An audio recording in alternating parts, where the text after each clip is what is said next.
Hello guys! This is Arch again. For today's video, i-share na ko sa inyo among ganap today. Karong adlaw na ami kasal so magsugod dahil sa mga bulak. Gikan sa entourage ginikanan hantod sa padulong sa atuang bridal flower o di ba bongga kayo. Next is the souvenir. Dahan siya souvenir guys. Guest, ninong and ninang. And to complete the details for today, dari ang atong vows sa atong couple, diba? Dari dyan ko makahilak guys. Nadari atong Bible, aras, singsing nila, the invitation, and so on, diba? So katong kaslunon, kabalo na mo sa inyong i-prepare. O gayo mo kaulag contact sa Kisses Events by Kisses Cabaluna. Next, pack kayo ang gown sa atuang bride. O diba? Perfect kayo siya. Po siya traditional mix nga modern gown by Mimi Campuso.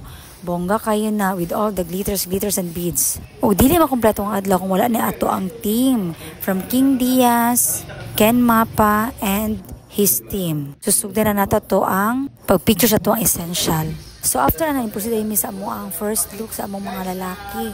Maog gyud biya niya makahatag og lingaw sa to ang shoot, sa to ang video clip. Next itong gwapa nga bride, di ba? Pinakahambol, pinakabuutan.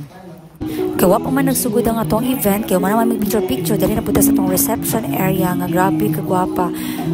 Now, bago na ito sugdan ang ato ang reception program, of course, hindi na ito kalimdan ng picture guys. Kaya mo itong remembrance. Na, diba?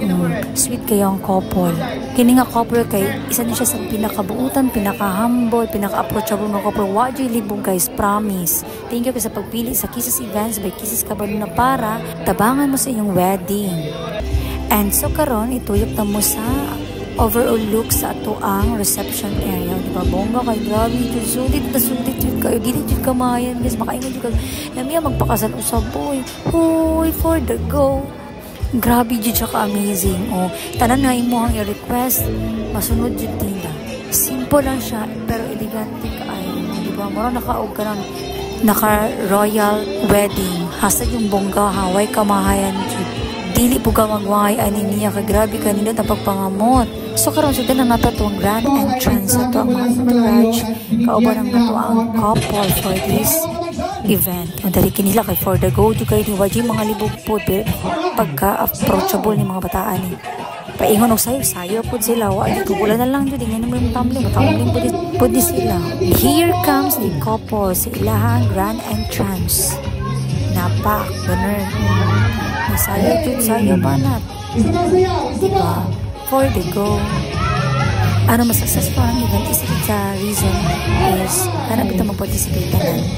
Nakayo man na kiss bride na, diba? Pero hindi na yun kiss, kinasugda naman gain na.